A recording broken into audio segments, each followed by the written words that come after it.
ব্যারাকপুরে পুলিশকর্মী ফ্ল্যাটে জানলা লক্ষ্য করে গুলি, ঘটনায় আগ্নেয়াস্ত্র সহ আটক বায়ুসেনা কর্মী।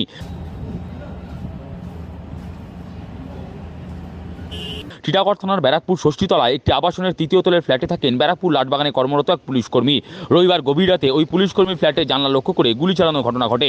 যদিও রাতে আওয়াজ ছাড়া আর কিছুই বুঝতে পারেনি ওই পুলিশকর্মী। সোমবার সকালে ওই পুলিশকর্মী নজরে আসে রান্নাঘরে জানলার কাছে গুলির চিহ্ন। এমনকি রান্নাঘরে তিনি একটি গুলিও পড়ে থাকতে দেখেন। ঘটনার তদন্তে নেমে এক বায়ুসেনা কর্মীকে পুলিশ আটক করে জিজ্ঞাসাবাদ করছে। পুলিশ সূত্রে খবর, ওই বায়ুসেনা কর্মী পাখি মারার বন্দুক নিয়ে অনুশীলন করছিলেন। সেই সময় আচমকা তার বন্দুক থেকে গুলি বেরিয়ে ওই আবাসনের পুলিশকর্মী রান্নাঘরের কাছে গিয়ে লাগে। ঘটনায় আতঙ্কিত পুলিশকর্মীর পরিবার। ঘটনাটা আমরা তো ঘুমিয়েছিলাম, আমি বাচ্চাদেরকে নিয়ে ঘুমিয়েছিলাম, আমার হাজবেন্ডই ছিল, অবশ্য উনি জানেন ঘটনাটা কি হয়েছে। আমাকে তারপরে ডেকে বলেন যে এরকম আমি শুনতে পেয়েছি, তুমি কি শুনতে পেয়েছিলে? আমি বলছি না। তারপরে বলল যে এরকম কেউ মনে হয় গুলি চালিয়েছে। দিয়ে আমি তো দেখলাম, তারপর ভয়ে তো ওইদিকে যাওয়ার সাহস নেই। কটা গুলি চলেছে বলে দেখলেন? কটা গুলি চলেছে? আপাতত একটাই তো দেখেছি। আচ্ছা, কারা চালালো না কে চালালো জানতে পেরেছেন কিছু? না না না, কিছু কটার জানতে সময় পারিনি। হয়েছিল? 11টা। আপনার স্বামী কি কোথায় কাজ করে? এখানেই থাকে, পুলিশ লাইনে। পুলিশ লাইনে। আচ্ছা, বলছি অতটা আতঙ্কিত আপনারা, ভয় ভয় লাগছে এরকম ধরনের ঘটনা?